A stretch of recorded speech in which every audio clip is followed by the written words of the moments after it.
Okay, I'm going to get started. Welcome everybody to our final WES online series about meaningful work in the digital economy. And today we're going to be talking specifically about the platform economy and platformization. Our first speaker today is James Farrar, who is the founder and director of Worker Information Exchange, and also the General Secretary of the App Drivers and Couriers Union, the ADCU. James is an interesting man and has one of those sort of interesting backgrounds that you think, how did you manage to do all of that? So he comes from a tech background, but he was also one of the claimants for the big UK Supreme Court case against Uber. And on Monday, their most recent, WIE's most recent report, Dying for Data, came out, and it got quite a lot of traction because of the appalling figure that the UK every year, gig workers are subject to 1.9 billion, I have to keep saying billion again because it's such a staggering figure, pounds of wage theft. Our second speaker is well known within the WES community, is Valeria Pulignano from KU Leuven, and she's a sociologist of work, and she's particularly interested in the platformization of the professions.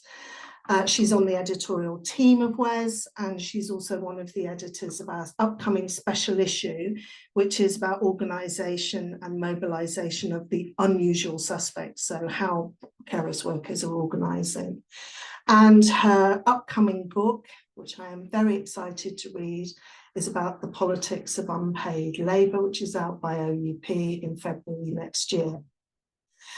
Our final speaker is Livia Garofalo, who I work with Livia and I often call her Gruffalo, but I think you're okay with that. And she's a researcher at a really interesting research institute called Data and Society, which is interested in AI and the public interest broadly, and very topical, certainly for my work, but for today. She did an extraordinarily thoughtful ethnographic study of therapists. Of course, therapists are platformizing, and so she's written a report doing the work Therapeutic Labour, Teletherapy, and the platformization of mental health care, which she's going to talk about. I also work with Livia on the Digital Therapy Project, which is a UK-US group of researchers and also practitioners, and we work closely with CYAN, which is the Psychotherapy Action Network, which rather famously was sued by a text-based online therapy platform in 2018 for $40 million for asking the question, is this therapy? I am your chair. I'm Elizabeth Cotton. I'm chair of the WES editorial board, and I'm a trustee at the BSA, also publications director of the BSA. So let me just, the format for today, we're going to talk. James is going to be our first presentation for about 25 minutes, and then we'll take one or two questions. I will check your questions in the Q&A function, but also in the chat as well. Then Valeria is going to speak, a few questions, and then Livia, and then we'll have an open session of questions and answers. I've been just an observation about how things have gone over the last couple of days. If you have a question, pop it in the Q&A right away. Don't leave it until the last minute. And please use this opportunity to ask the questions in our final session. So I suppose the thing to sort of just emphasize is we're sociologists, so we're not here to give answers to the big problem of the platform economy. We don't have magic solutions to this problem. But one of the things we've asked the speakers to think about is what next? What's worth putting our energy into the realities of the increasing reality for us of being platform workers. Okay, I'm going to stop sharing and we are over to James Farrar. Well, first of all, Elizabeth, thank you very much for the invitation to speak to this august group. I'll do my best. One correction on the introduction, I am no longer General Secretary of the App Drivers and Couriers Union. My sole focus now is Worker Info Exchange, which is on on digital rights for gig workers.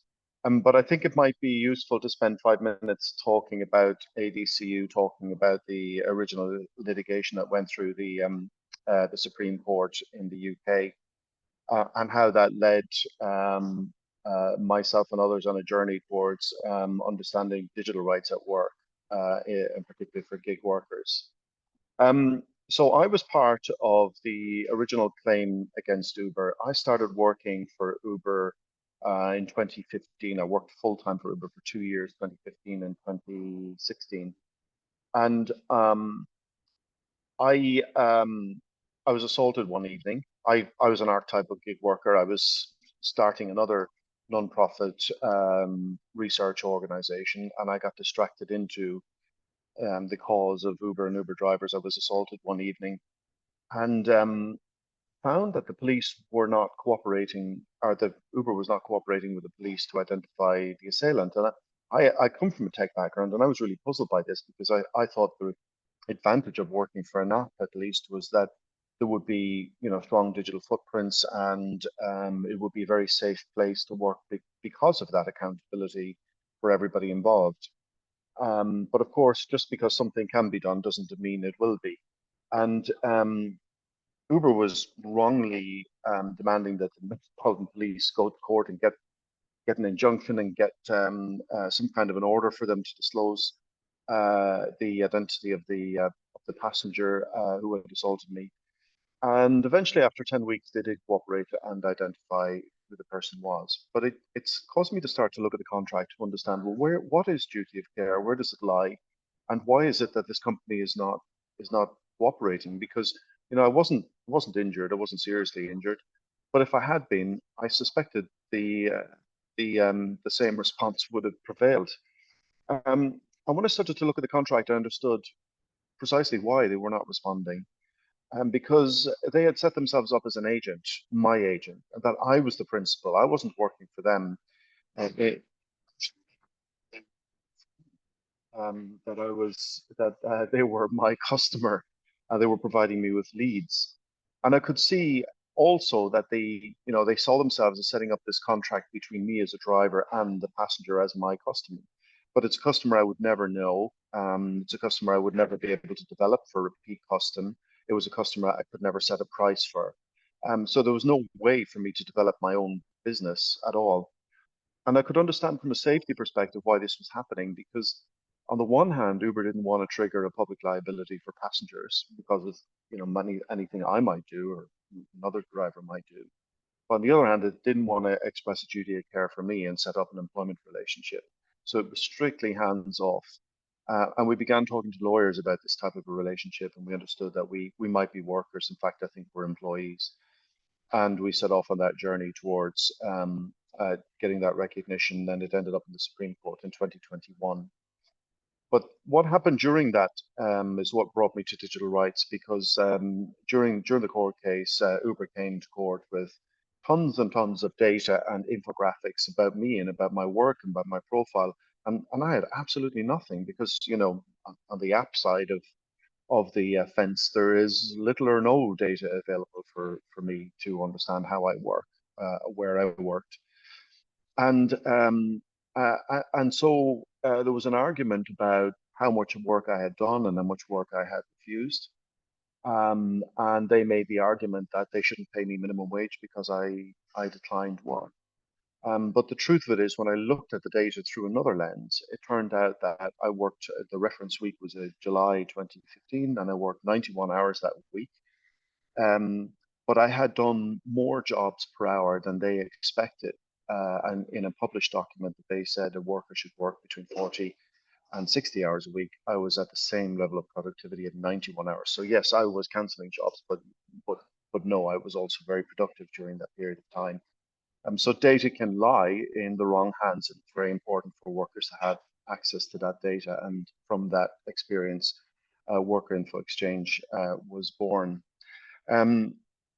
If I may move on from that, there's something that I think people need to understand about how we think about working for an app and how app employers think about how we work for an app. There are three phases of work. Actually, there's 4, and they're all measured. Interestingly, these companies measure, when you look at the data that we get back from them, they measure the time when you're not working. So there are 4 phases of employment that they measure. They measure the time when you're offline.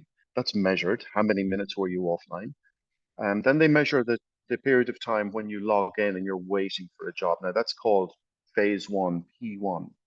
So this is the waiting time. I've logged in, I'm ready to go, I'm just waiting for an assignment.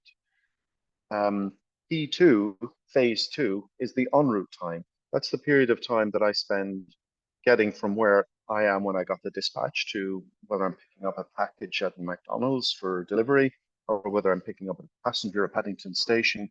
That en route time is phase 2. And it's an interesting period of time because I'm not really getting paid for it, but I'm not really available to do anything else either. So it's an interesting period of time. And I'm also spending money myself because I'm burning fuel and traveling miles to get to a point where I can make money. And then phase 3, P3, is the period of time when you've got a passenger on board and hopefully they're paying for the service that you're giving them. And it turns out that this is really inefficient when you start looking at this because there's a blog that Uber does. It's called Under the Hood, and they described a particular scenario. They were describing their way of measuring carbon. And the way they described it was you could have a situation where, and this is the exact scenario they've given, phase 1, a driver is driving 3 miles in an empty vehicle to an area where a driver might expect they would get a ride request. So I'm traveling 3 miles to get to somewhere where maybe I'll be offered a job. And then after 3 miles, I'm offered a job, but the passenger's 2 miles away. Now, this is the scenario. This is not me making up these distances and times. This is the scenario that Uber has given themselves to describe this. So now it's 2 miles. So now I've traveled 5 miles before I actually get to earn any money. And then I pick up 2 passengers and I drive them 5 miles to their destination. So what does that tell us? I've spent 10 miles traveling, and of that, I've only earned money for 5 of those miles. So 50% of, let's say, my time, or if you want to measure my utilization by time, or you want to measure the utilization by the number of miles I cover, about 30 to 50% of my time is spent waiting for work. 10% usually is what it is en route. That stays pretty stable. And then 40 to 60% of my time is when I'm actually revenue earning. Now, when you think about that, that's really, really inefficient. It's really inefficient from an environmental point of view, but it's also financially really inefficient because, in London, Addison Lee used to be the biggest fleet operator in the world. They had 5,000 vehicles. So in the past 10 years or so, we've doubled the number of for-hire vehicles in London licensed to do this type of work. That's been the Uber effect. But I would say to you, we're now approaching 100,000 licensed vehicles in London. If this was such a good idea, why didn't Addison Lee go and borrow capital and build their fleet to 100,000 vehicles? And the answer is you couldn't. You couldn't possibly make money with the level of utilization and this is not total utilization, this is just working time utilization of only 40 to 60%. You couldn't possibly make money. You couldn't finance an asset and and and and sustain that type of poor return on your time and in your effort. But that's what gig economy does. It's also, it turns out, really inefficient from an environmental perspective. Like we were looking at emissions for Uber globally and for the UK, and they do measure it, and they measure it for all the period of time, P1, P2, P3. And it turns out that Uber's emissions this year will surpass, if they stay on course, they will surpass Transport for London's entire emissions for all of their transport operations, bus, tube, and rail. So that's an incredibly heavy footprint. 600,000 tons of carbon. By comparison, the Eurostar, all their operations are about 120, 130,000 tons. It's a pretty heavy emitter of carbon. And then in terms of congestion, total gig economy vehicle miles traveled last year, we estimate by looking at carbon, was about 5.1 billion miles. And to put that into context, the total vehicle miles traveled in London for every vehicle, all miles traveled by all vehicles in London was 19 billion. Birmingham about 3.6. So 5 billion miles traveled across the UK in the gig economy is a massive footprint. And in terms of congestion, that's an incredible contribution. But how much of that is wasted?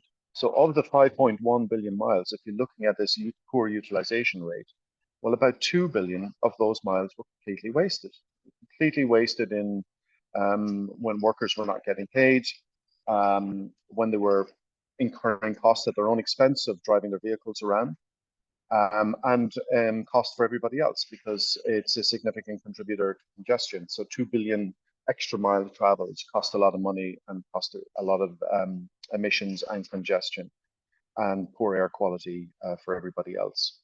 So what are we doing about it? Well, it turns out what the platforms really want to do is they want the drivers to invest in electric vehicles as quickly as possible. The regulators are pushing drivers down that road.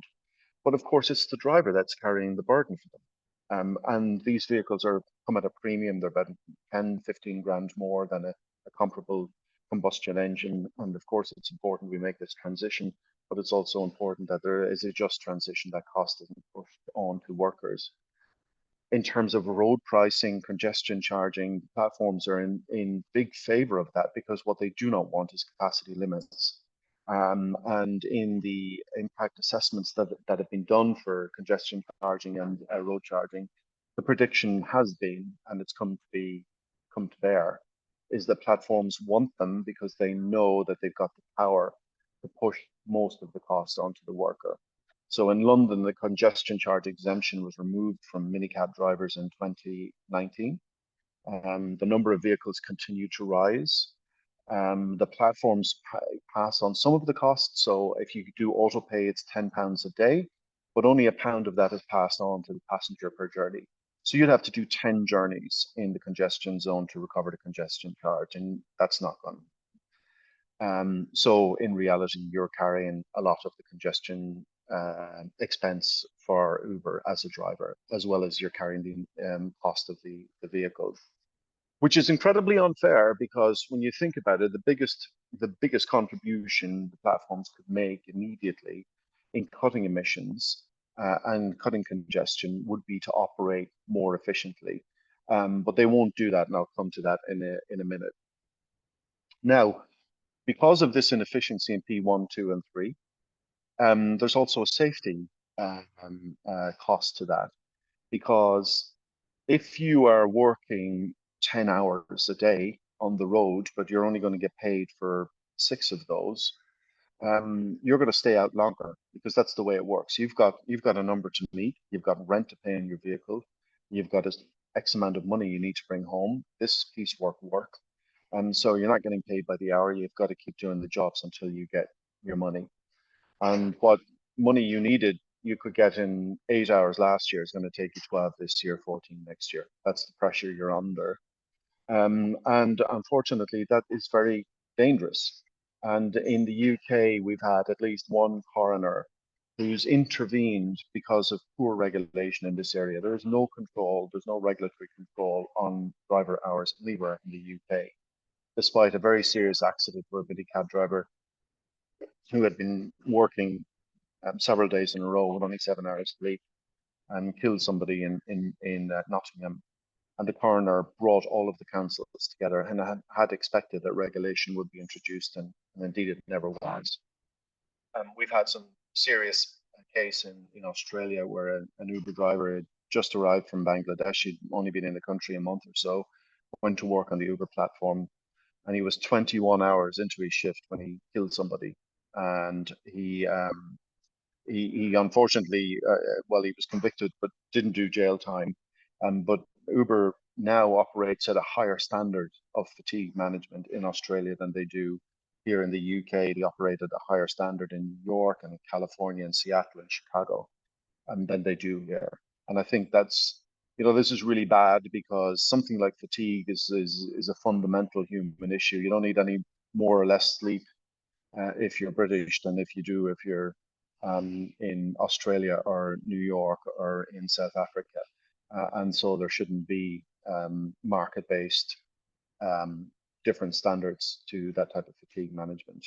The coroner in Basingstoke also raised an issue with delivery rider. Delivery rider, middle of the day, for no apparent reason, rode straight into the back of a stopped lorry and was killed instantly. And there was no real, the coroner was concerned that there was no real explanation for it. And he came to the conclusion that it was either fatigue or distraction by the app that caused this accident. And he wanted to take, I mean, this is the great thing I think about the British system, is that we have these types of inquests which try to get to the bottom of why somebody died at work. And he wanted to write to these apps to try and get some reform on this, but unfortunately, nothing ever happened for that as well. But you can see how this P1, 2, and 3 system sets people up for safety problems. In terms of couriers, there was an interesting study done at the University College in London about the danger of people, particularly on bicycles and motorcycles, that are being paid by the drop rather than by the hour. It's causing them to rush through traffic, and there have been a lot of accidents in London. Transport for London has identified the food delivery sector as a particular problem point for killed and serious injuries in motorcycles and cycles in London. But again, we're not seeing any kind of meaningful action about that. Now, in terms of ETAs, Deliveroo used to run this, pressure people to deliver on time. It used to be a countdown clock, then it became sort of smiley face. So if you delivered on time, you got a smiley face. If you delivered, maybe 30 seconds late, you get a neutral face, and any later than that, you get a sad face. So there was definite sort of emotional pressure.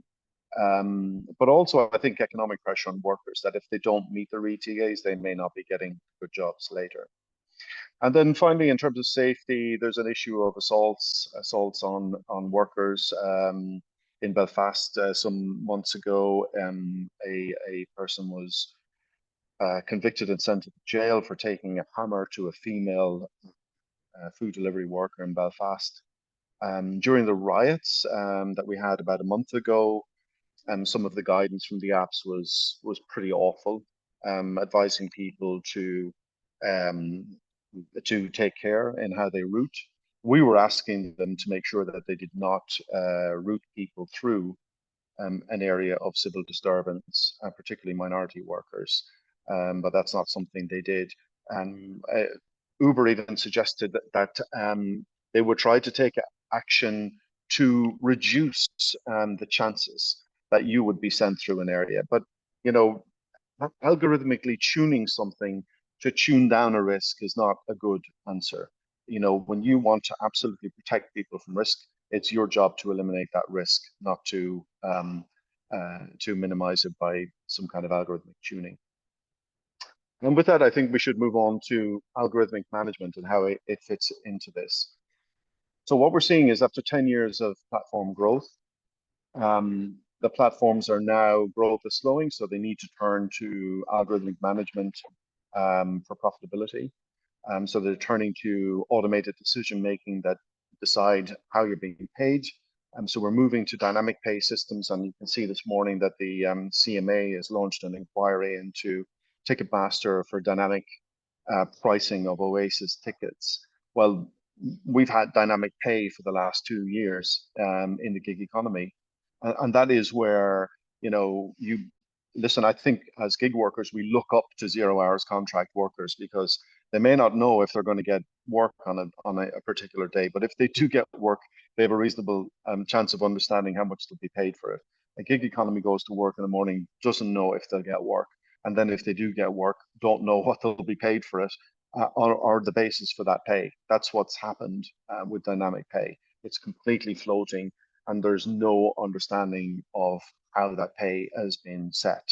And that's unfortunate, because Section 1 of the Employment Rights Act has there's now a requirement of a Section 1 statement for workers to be entitled to understand how they've been paid, the basis for which they've been paid, and that's been really ridden over in the gig economy recently. And also automated decision making includes profiling of people, so understanding what kind of a profile of worker you are, and then that profile is used to feed algorithmic decision making. So for example, if you look at the new Uber One subscription service, you can take out a subscription to Uber, you'll get a discount on your rides and whatnot. Well, one of the things that they're offering is that you'll get the high-rated drivers will be sent to you. So what that clearly shows you is that there's performance management. The best drivers are going to get the best customers and the best work the most frequently. But we have no understanding of what that performance management criteria look like, or how you can go about making sure that you are a top performing Uber driver. That's all hidden from you. And then in terms of dismissals, I mean, we've had a lot of arbitrary, unfair dismissals. Some of it is performative for a regulatory perspective. You need to show the regulator you're policing your platform. So Uber lost their license twice in London. The second time, one day before they lost their license, they introduced a real-time identification system, including facial recognition. It turns out that that facial recognition system they introduced was Microsoft Face API, part of the Azure program. And Timnit Gebru wrote a paper about that particular technology while she was still at Microsoft, and she wrote it with the academics at MIT. And she identified that that technology was only 97% accurate overall, but that fell to 92% for people of color and 80% for women of color. And so what was happening is people were failing this facial recognition system. And you might think, well, 97%, that sounds good to me. But if you've got 100,000 minicab drivers in London, all on the Uber app, you're looking at between 3 and 20,000 people who are being flagged. And Transport for London was taking a decision to automatically revoke their license. So they were not only losing their job on Uber, but they were losing their livelihood because they would lose their license because of this poor technology. It was also being used for fraud detection. So if they had rides that were not being paid out because somebody had a dodgy credit card or had some kind of a dodgy account that was being resold on the black market, they would often dismiss drivers summarily because they would take the view that there was a vector of fraud here, and anybody or anything that was associated with it were dismissed. We took some of those cases to court in Amsterdam and we won them, and the court recognized that these were automated decisions. They were robo-firings, and the drivers were reinstated and paid damages, but we established the point that these were automated decisions for dismissal. Yeah, so I think the dynamic automated decision making is a significant part of this, because what we see now is we see this declining utilization curve back to P123. I'll close here.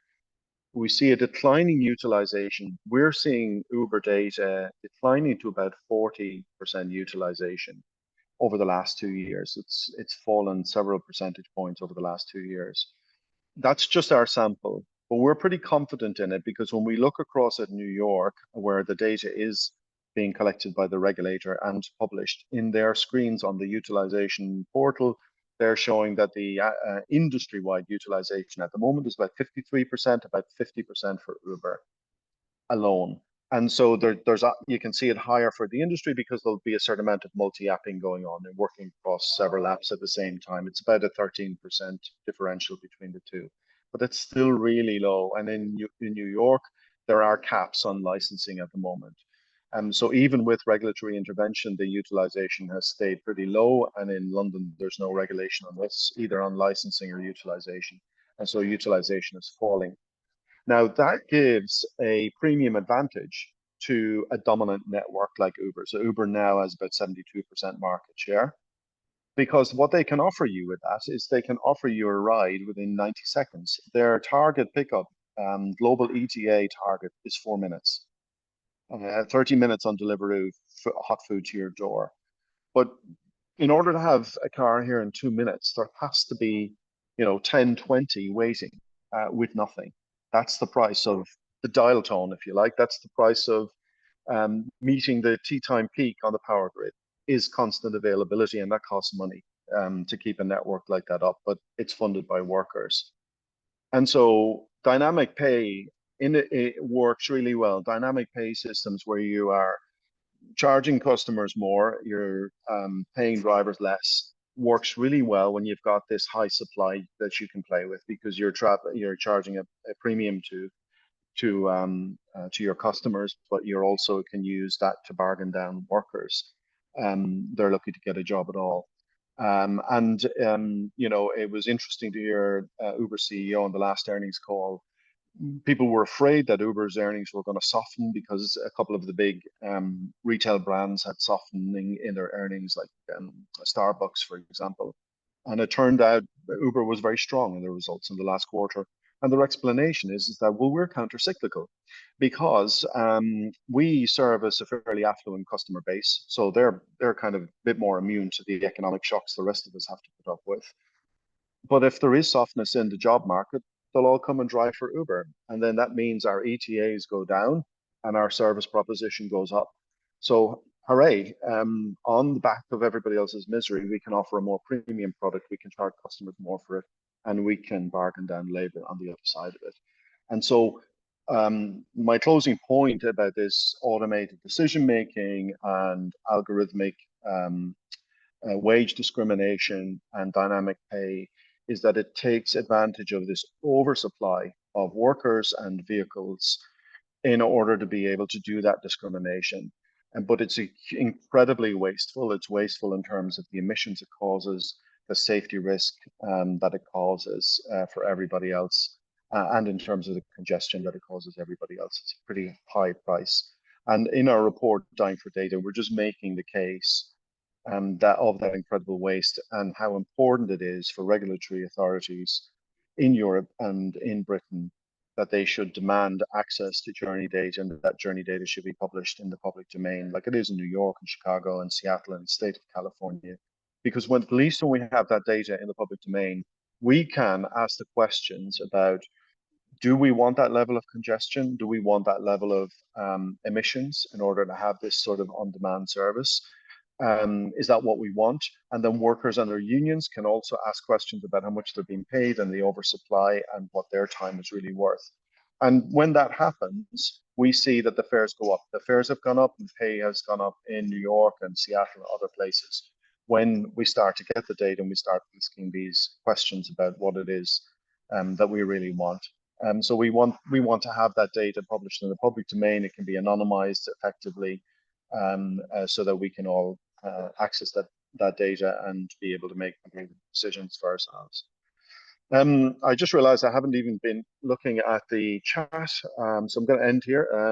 And it's entirely possible that I could have been disconnected for the last 20 minutes and I wouldn't have even known I've been just banging up. So I'm going to hand back to you, Elizabeth. Thank you very much. Oh, thank you very much, James. Gosh, I've written down, you've said so many choice things. You've even managed to get Oasis into the discussions. Don't go away, James. Come back. I've got this written down. Dynamic wages for Uber drivers means that we look up to 0 hours workers. Classic. Okay, so people, it's time for your questions. I'm responsible for looking at the chat and also the questions. Please type. We've got one question in from Knut. It says, thanks, James. That was very insightful. Do you have any sense of what the big platforms think about your work at Workers' Information Exchange and whether there are some platforms who might particularly take your points on board?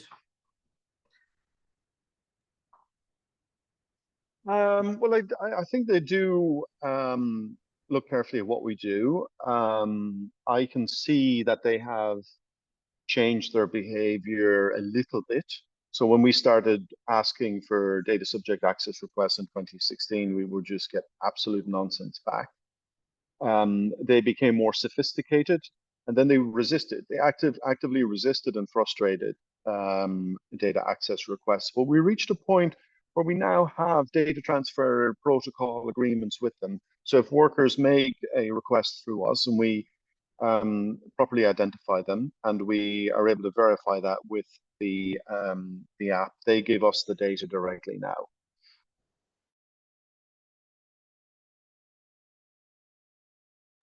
Oh, we have lost James. We had some connection problems this morning. I think what we might do is move on to Valeria, but I will take note of other questions that come up in the chat and in the Q&A. Please type those up and we'll come back to them at the end of our discussions. James, are you back with us? I'm back. I don't know what happened. I froze there. Yeah, so I think we have agreements in place with them for data transfer protocols. So that's progress. I think the litigation has made a big difference. So the litigation we undertook in Amsterdam with Uber and these other companies. But it's slow, and it's a moving feast, you know, because fundamentally these business models rely on this level of discrimination and this level of arbitrage. So we make some progress, but not nearly enough and not quickly enough. I think it requires regulatory intervention and regulatory intervention. That's not forthcoming. And if we can't have that, it requires good labor organizing. Yeah, for sure. Let's have both. I put the links to your reports onto the chat function so people can have a look. We've got another question, this time from Livia. I wonder about how much Uber drivers currently have insight into these processes of datafication and how they might change or make decisions about their work on this platform in light of this. I think it's a great question, Livia. What is amazing actually is when you work with drivers and you work about these issues of data, they have very keen insight and very keen wit about what it is that's happening. They're constantly thinking about it, and they're constantly thinking about how is my response and how's my behavior affecting the app, and vice versa. So there's a very good intuitive understanding of what the game is. And of course, drivers communicate with each other a lot on WhatsApp, and they meet in other meetups. So there's a very keen understanding of the game that's going on, and actually we can get a lot of insights when we look at data and we see something that we're confused about, and you go start to talk to workers, you'll get some insight. They'll have some insight. Well, we have an idea about why this happens. Yes, I'd say those workers have a keen intuitive understanding of what's going on. And in terms of changing decisions, you know, there's been a lot of cat and mouse games over the years, you know, so drivers would try and before what happened with dynamic pay is that we always had a form of it. In the old day, you had the so-called surge pricing, and you have a bit of that still. And the idea was you were charging your service at a flat rate in London, let's say 125 a mile. And then if the surge came on, it was 2x, then it was, you know, twice that. It was 250 a mile at that point. So what drivers were trying to do was to stimulate. What the difference that's happened with dynamic pricing is that it's dynamic all the time now. So it's completely integrated. So you don't really see that, oh, it's a surge now. You'll just be told it's a little busy, but it's completely integrated into the system now, and it's always on. So it will float up and down. What was interesting at the time when it was this thing that would just come on at periods of high demand is that workers try and stimulate it by strategically logging off in an area at a period of high demand to try and trigger it and then come back on again. And then Uber responded by saying if you did that, they would set up a queuing system and put you to the back of the queue. So if you logged off and logged on again, they would make sure that you were at the back of the queue in a certain area. Workers were doing things like pinning their GPS. So there's a queuing system at Heathrow and a car park with very poor facilities, and you could be there for 5 hours and you're geo-fenced in. So workers were pinning, you know, pinning their GPS to that location. And then when that was detected, then, you know, Uber would try to would dismiss them, report them to Transport for London. Transport for London would then take licensing action decision, and we appeal those decisions to the magistrates court, and the court would agree that, you know, okay, so you know, might have been unfair in terms of, you know, what you were doing in terms of work practices at Uber, but this is not a licensing matter. No passengers were put at danger. This is a response to a unsatisfactory working system. Then there was all sorts of jailbroken phones that were coming from Brazil that had patches that you could do things like select your own job on the Uber app. That caused quite some controversy. Some people have gone to jail this week in Brooklyn over that particular scam, called Scroober was the name of the app, and you had to buy this broken phone. So there was a lot of skunk works back and forth that was going on. Some of it was quite black market and behavior, and then some of it is quite rational stuff. But the funny thing about it is how it was discussed. So Uber would always say, you have the ability to make whatever decisions you want. And if you don't want to accept work, you don't have to. But what they were doing, and came into our case and went to the Supreme Court, was if you didn't accept 3 jobs in a row, they would auto log you off the app and keep you out for 15 minutes.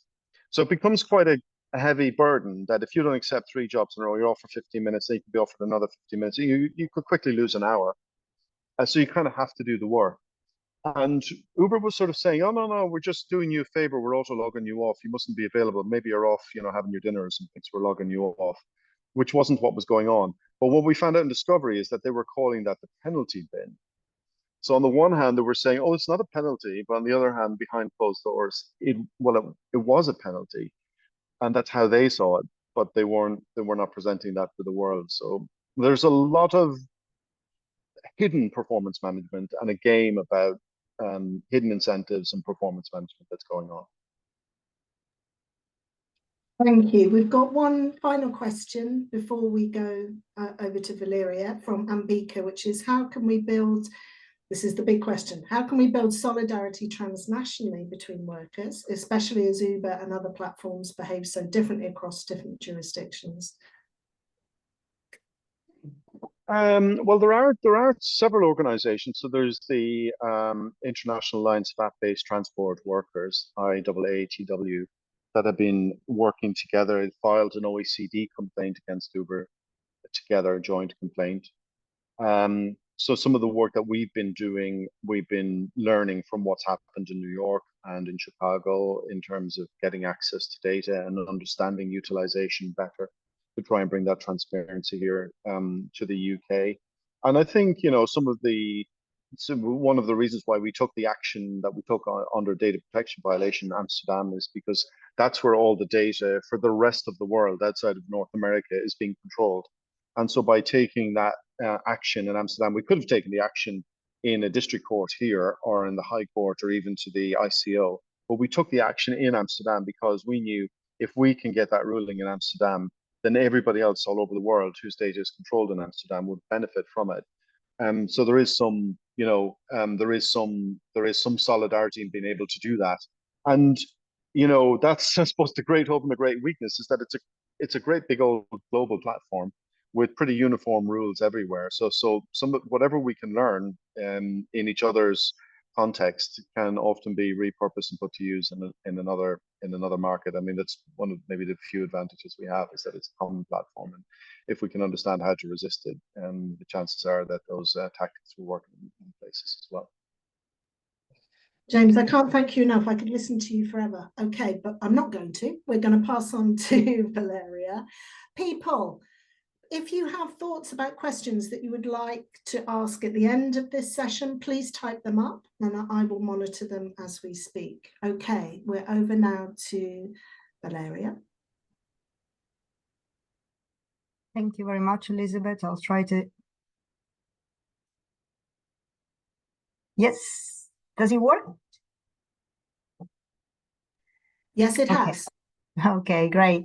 Thank you very much, Elizabeth, for this opportunity basically to talk about platform work and the effect that this has on workers. So, well, I'll carry on this conversation and particularly exactly look at another part of the working population, which are these professionals or online freelancing or freelancers working through platform work.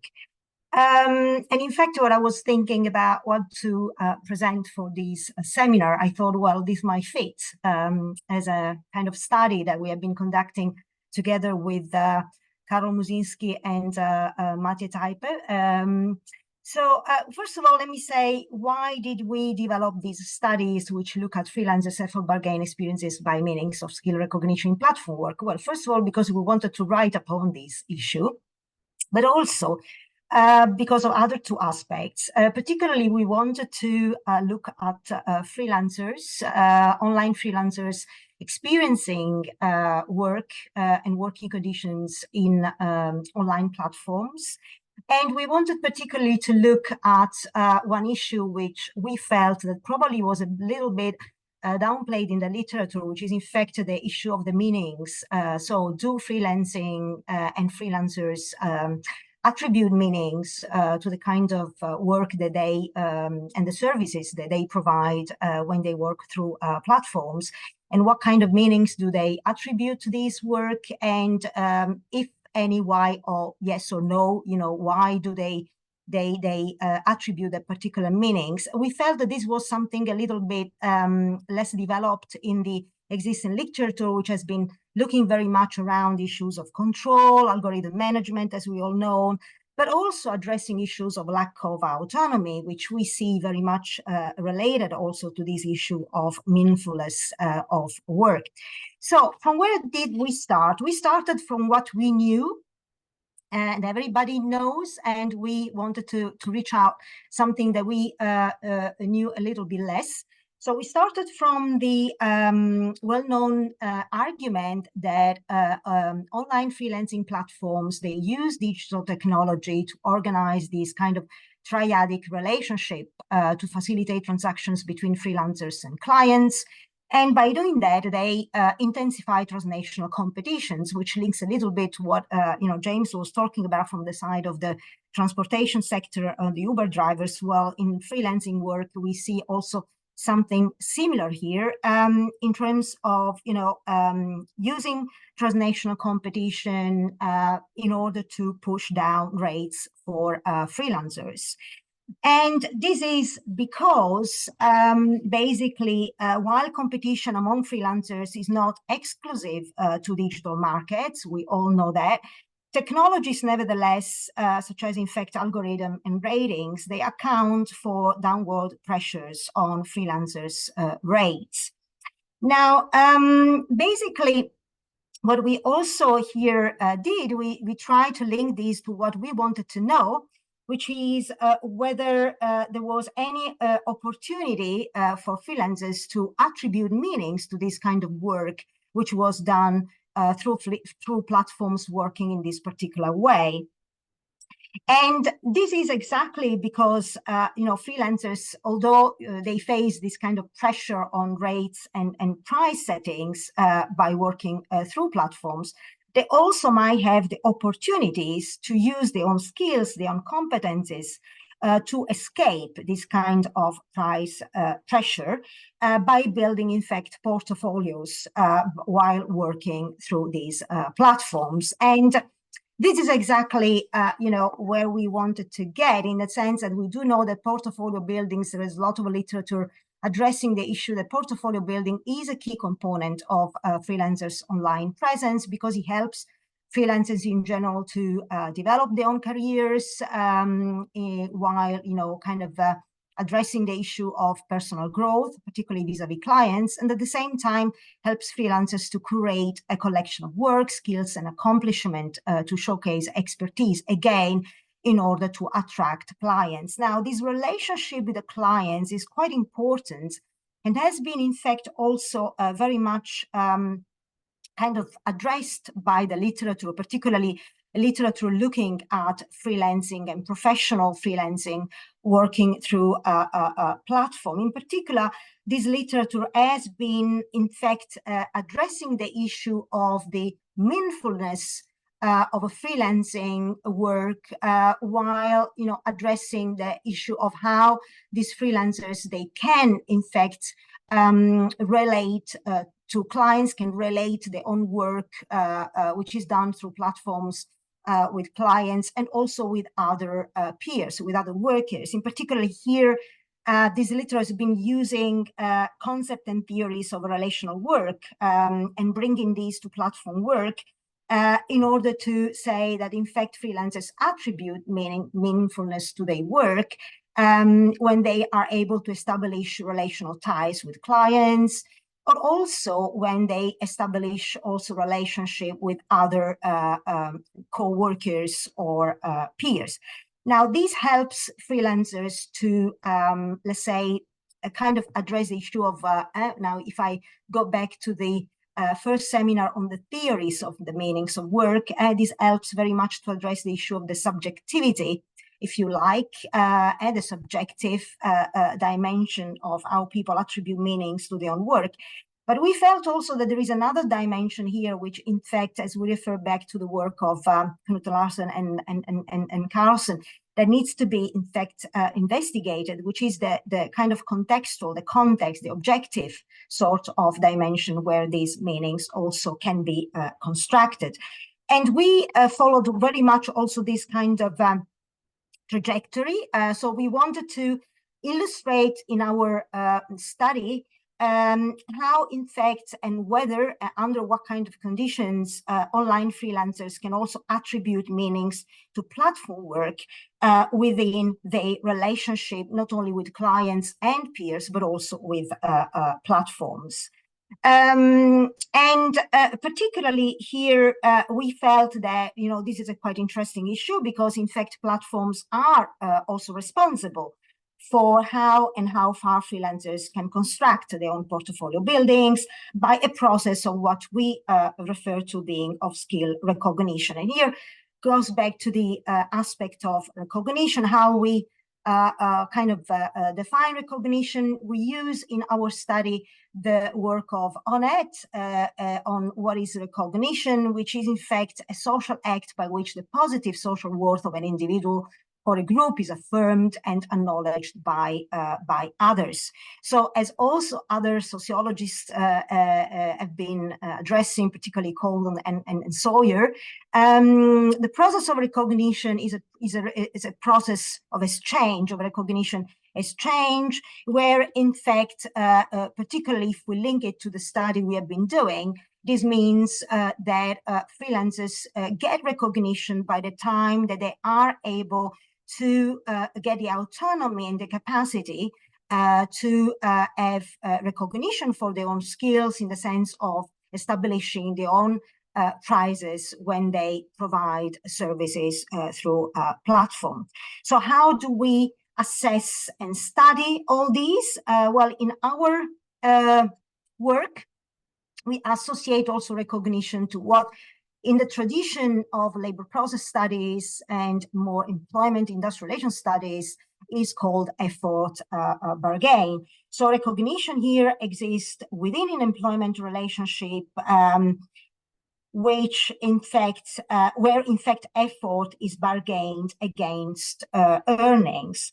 And here, particularly, you know, if we look back to labor process theory, for example, according to Chris Smith, effort bargain, as we all know, effort bargain at work is considered as a combination of workers' effort and management effort, which is applied to ensuring workers' endeavor during the working day, which is maximized within customary rules of fairness. So workers are thus guided by the objective of maximizing remuneration and other social benefits, while employers are in fact intent on maximizing productivity.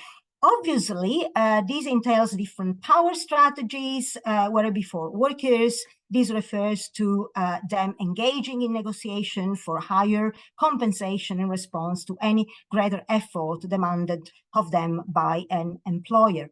But we also do know that you know, work is inherently also imbued within moral attributes and values of reciprocal recognition and esteem, and it is particularly also the case of freelancers. And as Ageroyd and Thompson have been illustrating and arguing, workers' search for meaningfulness is driven by the aim to establish and defend spaces of autonomy at work, in the relationship, in fact, with the employers and any other actors, in our particular case, also clients and other peer workers, to be recognized for their own effort and treated with respect and dignity. And we do know that ethnographies of manual work within the sociology work have been powerfully kind of documenting the importance of the autonomy that workers can express subjectively through their own sense making. And here, okay, I'm not gonna go through the work of sociologists work like Burrow and many others who have been saying that. What I want to say is, probably by referring to the work of Steve Valance, is that these examples overall have revealed how closely meaningfulness is linked to workers' capacity to infuse and express their own voice. And particularly, we see also here that studies on the platform economy have also illustrated that workers can express voice by, for example, disintermediating, so going outside, bringing clients outside the platforms, or also doing other stuff. But as I said at the very beginning, this kind of literature has not, addressed very sharply how this dynamic can render, if any, work meaningful on platforms.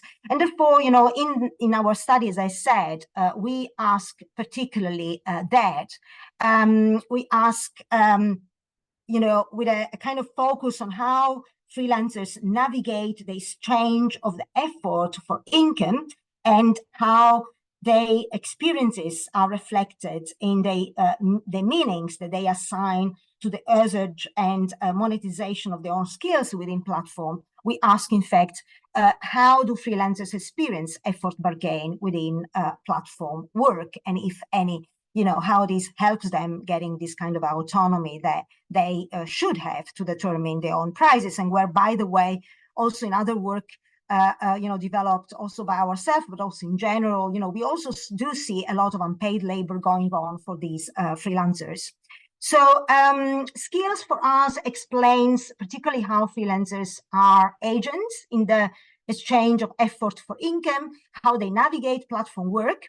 What we see here, this is a kind of little summary of our outputs, which I will illustrate in a second. So freelancers experience skill recognition. So they experience autonomy and control in the capacity to establish particularly their own prices while exchanging effort for income in their relationship with platforms. But this, of course, depends on the different skill set of freelancers. And here we see that, in fact, different freelancers with different skill set, they attribute different meanings, which, in fact, we associate directly, and we see, freelancers associate directly with a kind of relationship they have with different platforms operating with different business models. We also see, nevertheless, that freelancers, and I will elaborate a bit more later on this, freelancers with similar skill set attribute also similar meanings. And this is what also we argue in our study, being a kind of skill-driven sort of continuum. So how we've been doing the work, we've been developing a lot of biographies. So we have collected biographies of online professional freelancers with different skill sets, more kind of specialized, more kind of generalized skills across different platforms operating particularly in the European region. And what we see here is that, we analytically talk about two different sort of, if you like, relationship that we see between established between freelancers and platform. One of more cooperation and other more of exploitation. Within a relationship of cooperation, we see a situation for freelancers being a bit better in their capacity to determine their own prices. Now, what is cooperation in our case? Cooperation refers to a kind of mutually beneficial relationship between these freelancers and the platform. So freelancers basically experience recognition for their effort, for example, through support in skills development that they report the platforms does for them. The platforms also, they report to help them building this kind of portfolio. They also report that the platform, in the way in which the business models works, they can also shelter freelancers from abusive clients' behavior. And all these, at the end of the day, helps them to, as these freelancers clearly states, to stand out. So to basically determine kind of a sphere, an area where freelancers can have control on their own working condition, in particular on the capacity to determine their own prices. Freelancers also, illustrate this in different ways. They talk about the capacity also to be helped in developing portfolios, as I said before, and also to be helped by platform in their professional kind of development. Now, when we go and look at more specifically what kind of freelancers do they say what, and particularly when we look at the kind of operations which are developed by platforms where this cooperation is in fact reported by freelancers, we see that these are the platforms that they kind of do the matching, but they basically don't use, well, they use algorithm, but they don't do, this kind of use of the bidding system for freelancers. And when we look at the specific kind of skill set, what freelancers with different skill set they say about all these, we see in fact that freelancers with specialized skill, they report that they can actually benefit of this way of operating over the platform, because in this way, even though in situation of algorithm presence, they can disintermediate and go out as far as possible, as much as possible. On the other hand, we see that freelancers with generalized skills that they must engage with the algorithm.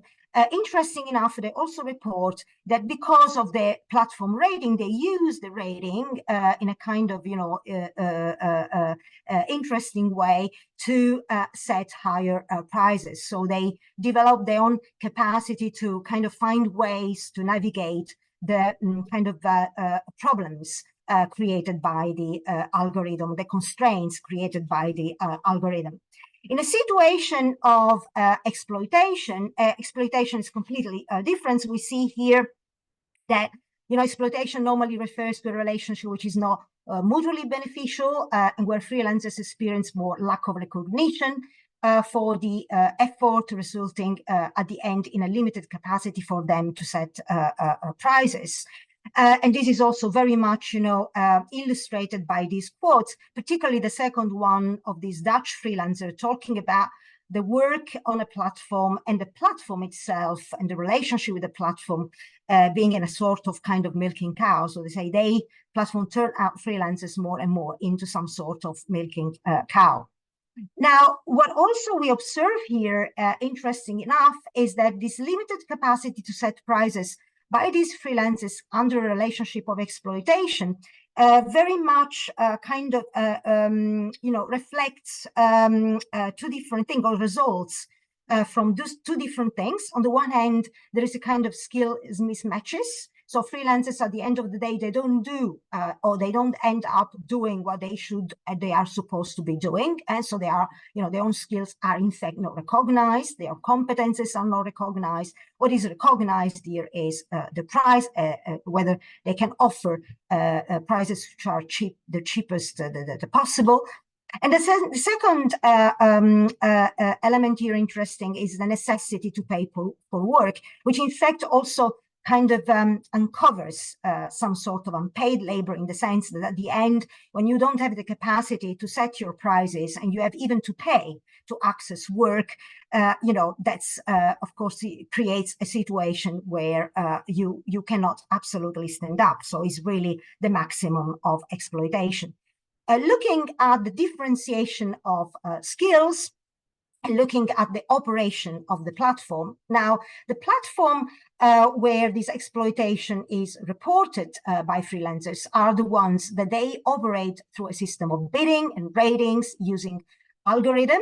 Here, freelancers, of course, they report to the Fed that all this kind of operation undercuts their own capacity to be autonomous. So freelancers are in this kind of very exacerbated situation of competition. And what we see here, conversely, with the situation of cooperation, here, freelancers, independently from what kind of skills do they have, whether specialized or generalized, they actually report that they, there is a much more cutting edge, if you like, in the kind of skills. So the freelancers with specialized skills here can experience recognition if they are able to end up bringing clients out of the platform. Those freelancers with generalized skills are the ones who are basically the more subjugated to the ratings of the platform. So conversely to the situation of the relationship of cooperation, these freelancers report to be in fact dominated by the platform, and they report to not have their own skills recognized unless in fact they are able to be at the top of the kind of list of freelancers based on the ratings of the platform. So their own capacity to navigate the situation here is much more restricted and much more difficult. So what do we say here? So we explain our variation in freelancers' effort bargain experience by these meanings of recognition in platform work. What we see here is that in the situation of cooperation, freelancers experience this effort bargain through recognition of their own skills. They have the capacity to monetize effort. They see the platform supporting them to develop their own portfolio. They also are able to profit, if you like, from these regular kind of transactions with clients in a situation of platforms who are not operating with bidding. Whereas in a situation of exploitation, freelancers are in fact suffering, of working through platform. They have difficulties to monetize effort, and the only capacity they have to do that is to go out of the platform, even for those freelancers with higher skills. Now, what we conclude here, we say so that there is, in fact, this kind of different experience of effort bargain of freelancers, which reflects these different meanings of skill recognition in platform work. So we point to the role of skills in explaining the variation in freelancers' effort bargain experience in platform work.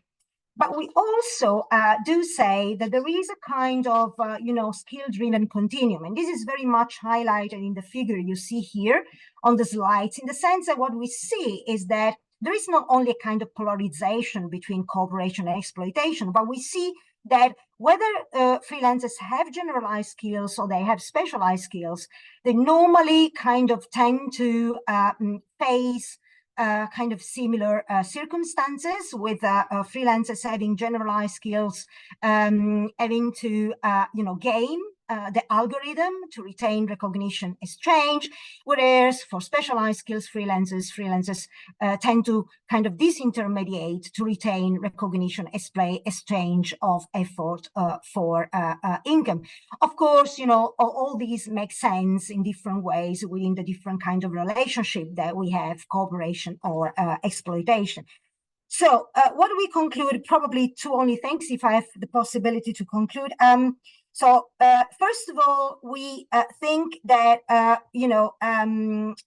different skill set impacts very much also the kind of economic dependency and motivation for using platforms. So in other words, there has been a lot of attention by people also looking at platform work, talking about this economic dependency of freelancers and these experiences which are shaped by these economic dependency. Now we think that skills also need to perhaps be looked at as they matter a lot also in this sense of experiencing of freelancers through a platform. And therefore, we think that freelancers' effort is not only a function of economic necessity, but also a reflection of their own skills, influencing the perceived value of their own contributions. And yeah, I end up here only with the kind of link of the paper, which reflects basically what I've been talking about. Thank you very much. Oh, Valeria. I'm just going to respond to what you've just said about the importance of your research about this linking of the factor of skills in the professions, about how people are navigating platforms. So thank you very, very much. People, we are open to questions. The first question is from Knut, who says, your research on platforms and unpaid work is more generally is super important and inspiring. I agree with that statement. Your work is super important and inspiring, Valeria. So thanks for that. I think you don't focus particularly on class, but I wonder whether you think there is a relationship between social class and the variation of freelancers' effort bargaining experiences. Oh, thank you very much, Knut, for the question. It's very interesting. Yes, we didn't have I didn't have the possibility to draw on this issue here in this presentation, but certainly, referring to the book that Elizabeth mentioned, we really look at this aspect of class, and we look at the aspect of class not only in freelancing, online freelancing, but also in other kind of sectors. Now we see a very much relevance of this class, which we refer to by looking at the sort of resources that people draw upon in order to particularly cope with the situation of unpaid labor, wage theft, income theft that they are experiencing when they work through platforms. So, well, looking back at some work which has been done also by, I think, Vili Lendomirta and colleagues, they have been, you know, arguing in a very interesting paper which was published in Socioeconomic Review, that basically this class element is a bit mitigated when you look at freelancing and online freelancing through platforms, doing, you know, performing services, providing services through platforms. Particularly, when they enter the platforms, and we found evidence of this as well. But we see a lot of class-based issue for freelancers when they operate within the platforms, particularly in this resource-based approach I was talking about. Freelancers which they have support in terms of income, and also freelancers with, you know, kind of different social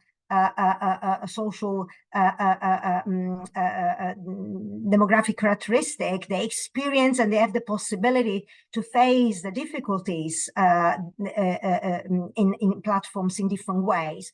So I would say that there is certainly a class element here, or class-based element here, which needs to be recognized and particularly looked at in integration with the business models of the platform, because platforms tend also to kind of exploit these class-based issues, particularly for freelancing, but also for other, I would say, platform workers providing services through these online digital kind of tools.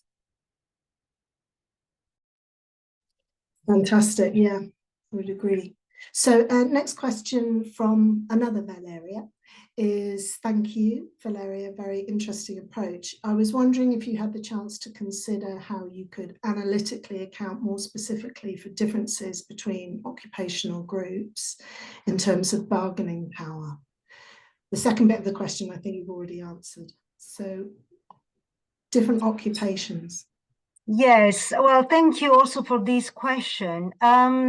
Well, the way in which we analytically differentiated between different occupations was perhaps is a kind of more, perhaps we might want to think a bit more around this, certainly. But the way we did it was to cluster in accordance to the kind of nature of the skills. By taking into account the fact, and this I think, I didn't say that, but I think is a quite interesting issue, that for professionals, digital platforms matter, but it's not because of the digital platform that these professionals now are facing all these kind of problems. I mean, if we look at translators, I think it came also in, you know, probably was the first seminar. I mean, translators have been affected by digital and digitalization, and then the effect of digitalization and technology, even before, you know, the entrance of the digital platforms.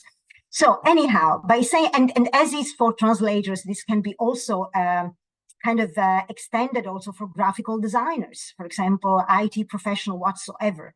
So the way we clustered was in fact by taking this into account and, you know, differentiating analytically between more, as I said before, more generalized, standardized tasks occupation, like in fact translators and copywriters in our case, vis-a-vis more graphical designs and IT, where you know you have much more kind of specialized sort of skills. So that's the way in which we differentiated it, and we saw in fact in the way how probably I have been highlighting a lot of differences in the effort bargain.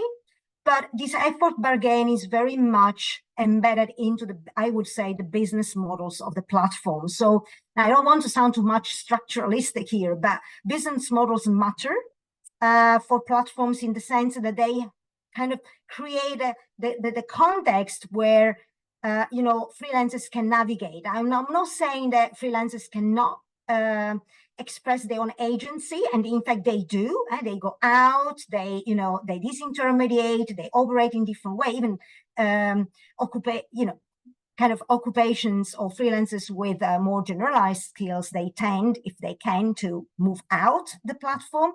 But nevertheless, the context of the platform remains quite central in understanding, you know, how then these kind of possibilities are shaped, particularly in the digital world.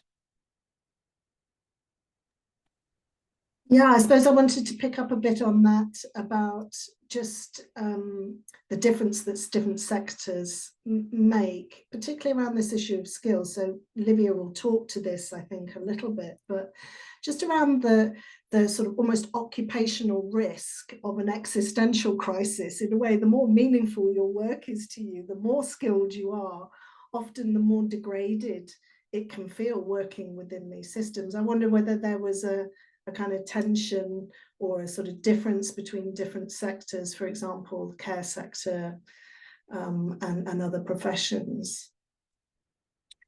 This is a very interesting issue, Elizabeth. I mean, I fully agree with you. I think there is a difference.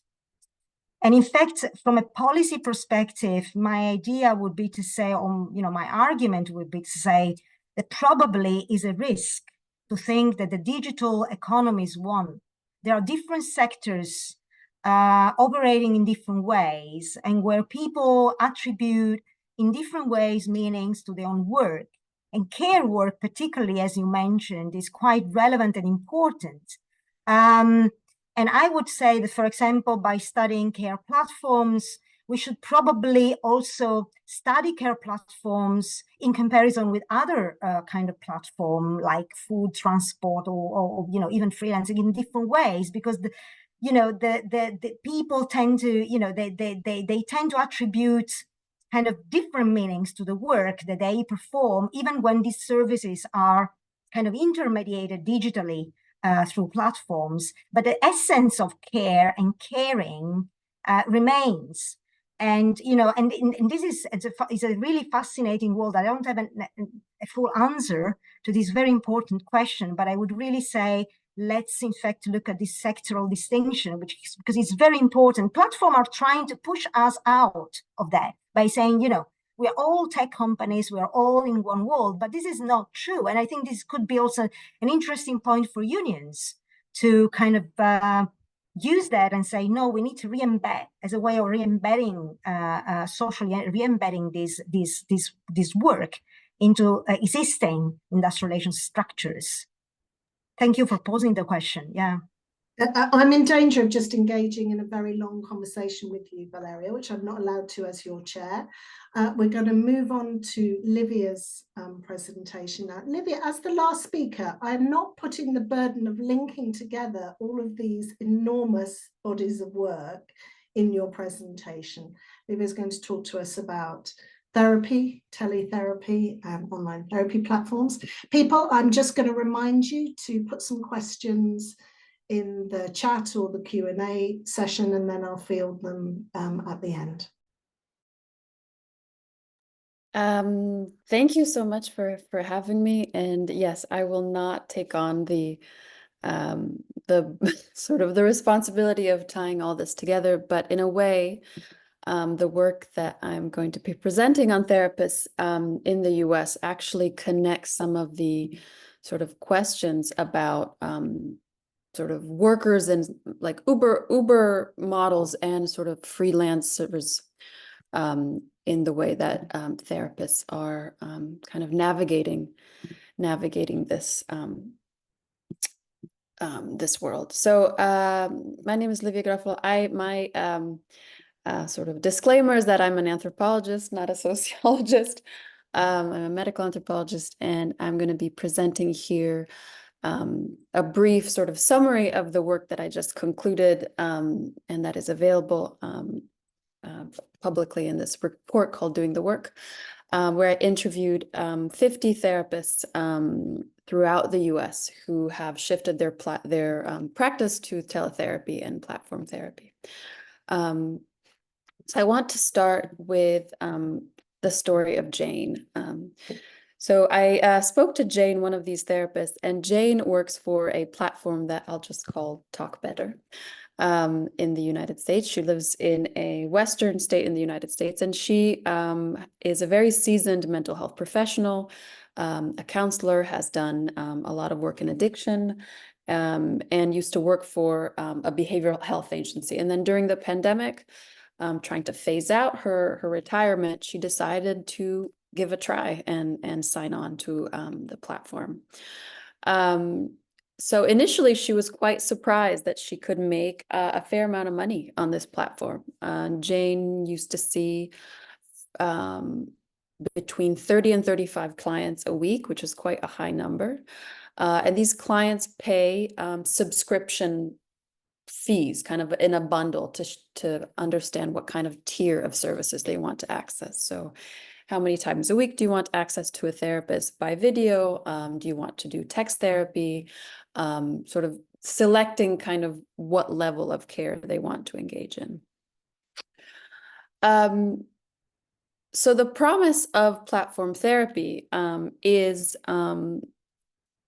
twofold, right? There's a promise made to clients where it's, you know, especially in a system like the United States, where it's very difficult to access mental health care. Insurance companies dominate the field, and just it's very hard sometimes to find a provider who will take an insurance.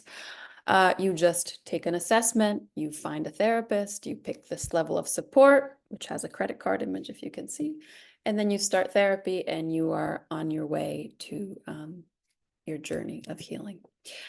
To professionals, platforms like Talk Better or BetterHelp or many of these other platforms offer the provider different advantages, right? So this idea that you can work from anywhere, you can set your own hours, you have clinical autonomy, you don't have to spend money to rent an office, you can get paid weekly, and you don't have to deal with all the administration that reimbursements and insurance companies sort of require.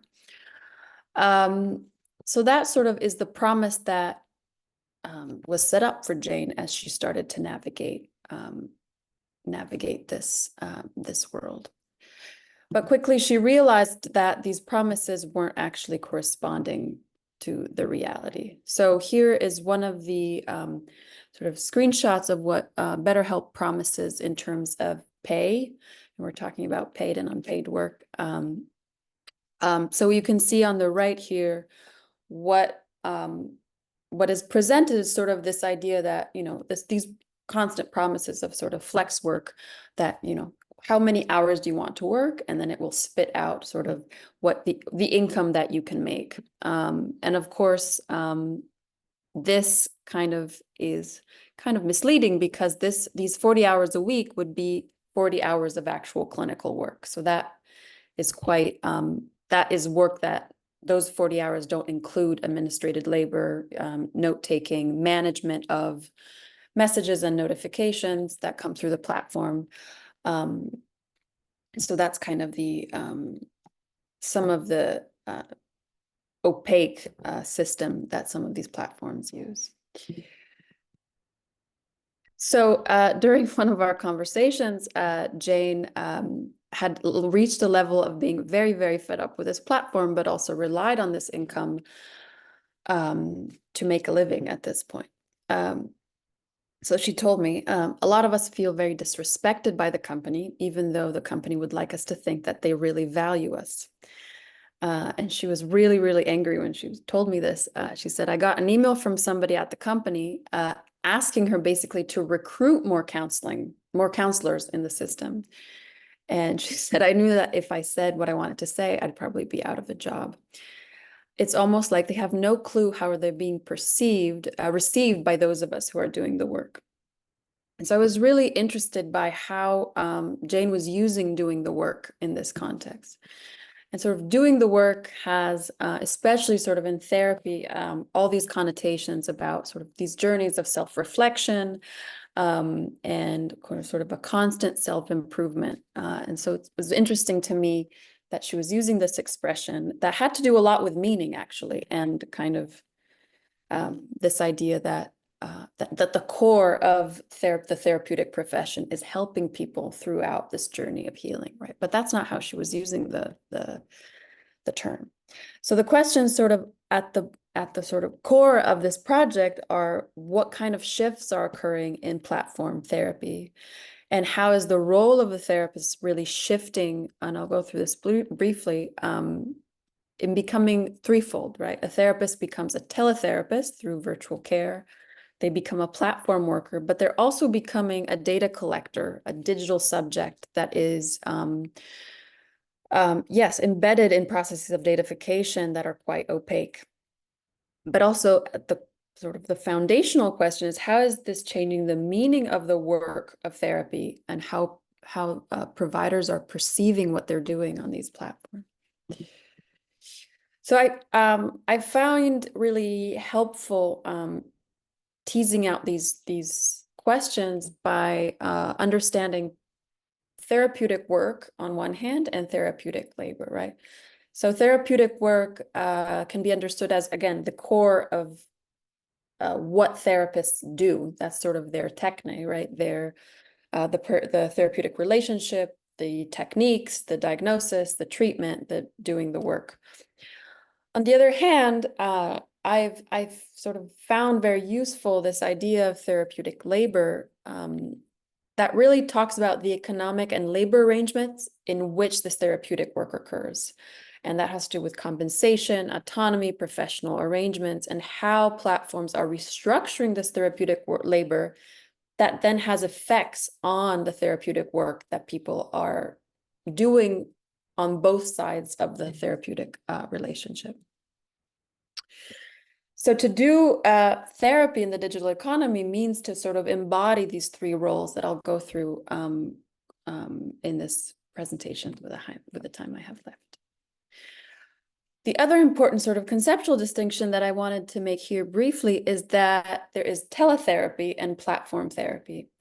And I'm sort of drawing from the work of this historian and colleague, Hannah Zeven, who is talking about how therapeutic relationships, and we can see this actually in all working relationships, in a way, are triads and not dyads, right? We have patients, therapists, broadly defined, and the technology that connects them.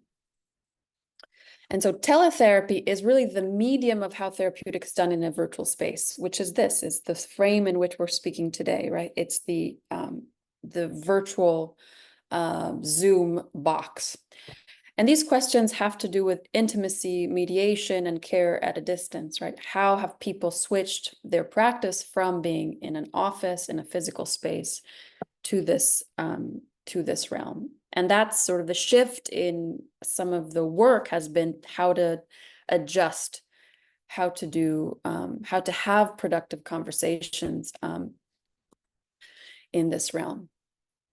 And so this comes with different challenges. And one of the therapists that I spoke to was talking about how the telehealth sort of arrangement, which also allows a lot of access and has really a lot of benefits, also has this idea of, being just another space of the digital world. In which, as she's saying, I'm just a different tab that they click over, and this makes therapy feels a little bit more optional and just another meeting in the day. And sort of this idea of space and the space of the digital is something that many therapists were speaking about. But the important difference here, and many therapists noted this, the problem that many of these people are experiencing is not necessarily the virtual means, right, and establishing this relationship through a screen. And this other therapist commented on this by saying, I think this doesn't necessarily change the work as much as the platform piece does.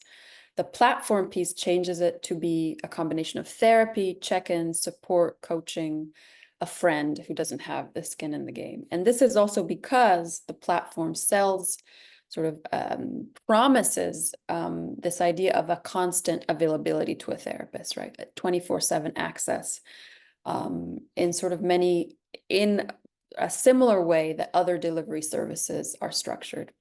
And so I found this very, very illustrative, right? Teletherapy is still therapy, but the existence of platforms changes the expectations of therapists.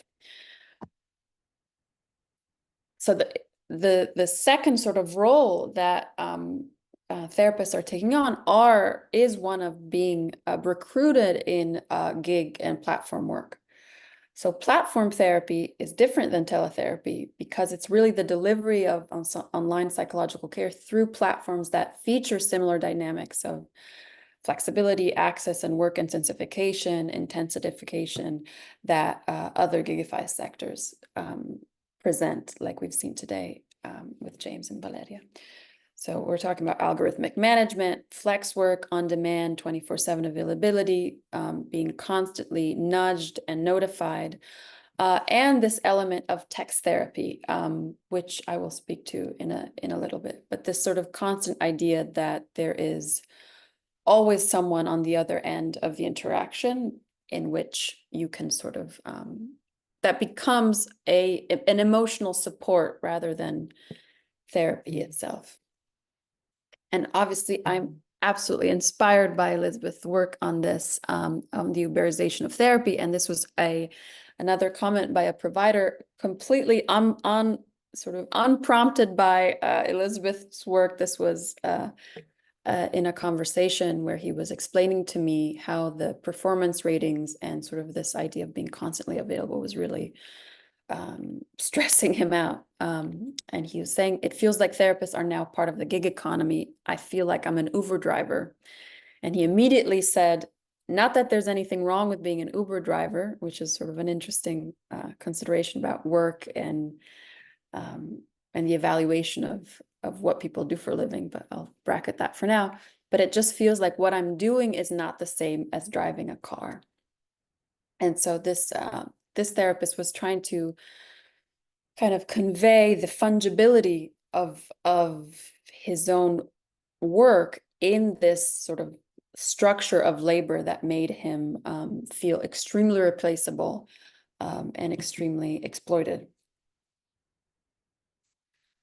And this is actually not, I mean, this therapist had, quite, as we said, a very important insight in what is happening, because we see how some of these sort of at the top of these companies, there's a lot of interchangeability between who runs them. And this is from July, on the left is from July of last year. And Headspace, one of these providers, laid off many employees, sort of in this constant kind of boom and busts of sort of the platform economy and how it works.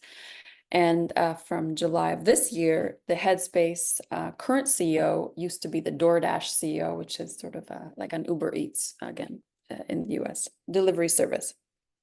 So we're seeing really how these same dynamics are being applied to the delivery of therapy, even though the people who are doing the work know that their skill and craft is quite different, and also the ethical sort of commitments and risks associated with being a mental health provider are very different.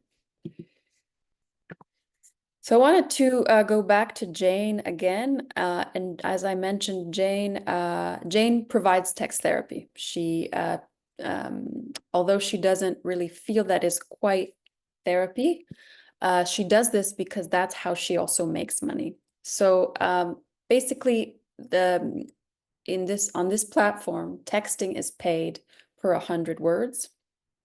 And so this means that she is basically communicating with different clients.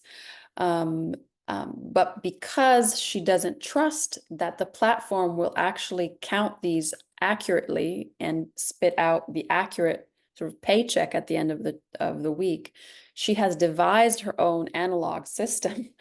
And you see that here in her notes that she has kind of organized this by theme, right? Stress, panic, social anxiety, and she's really keeping a tab on what she's texting to different clients. The other thing in this texting system is that you cannot now copy paste to different clients. Say that you're writing a message about, general techniques on how to reduce stress. You actually have to retype the message in order for it to count and get the money from the texting.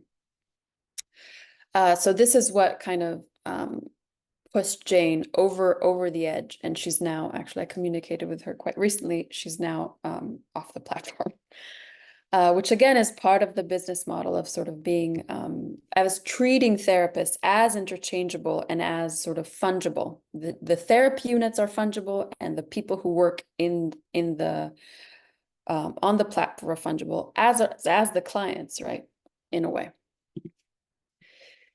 So the third role that therapists acquire by sort of becoming engaged in this therapeutic labor on platforms is the ones of becoming data and being data collectors. And as James said, they have both very good insights in what is happening, and at the same time they are kept, they don't understand, or there's a lot of opacity and lack of transparency in how this is happening. And this happens a lot with scheduling, and I won't go into details about how this works, but sort of the frustration of being of clients sort of appearing on their docket and not being able to make decisions, sometimes not being able to turn them down.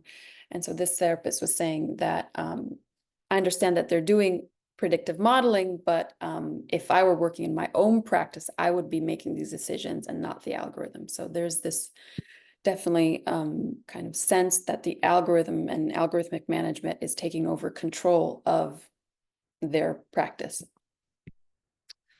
And so this is another sort of quote about how they're also aware of how to kind of present themselves in a way that's appealing or aligned, so they will get clients that actually match their profile. And this kind of is interesting because there's kind of an Uber kind of match driver to rider, but there's also a dating logic here in kind of finding a perfect match, which kind of causes a lot of revolving door dynamics between clients kind of dropping off and deciding that they want to switch their therapist anytime, and then therapists not seeing these people ever again.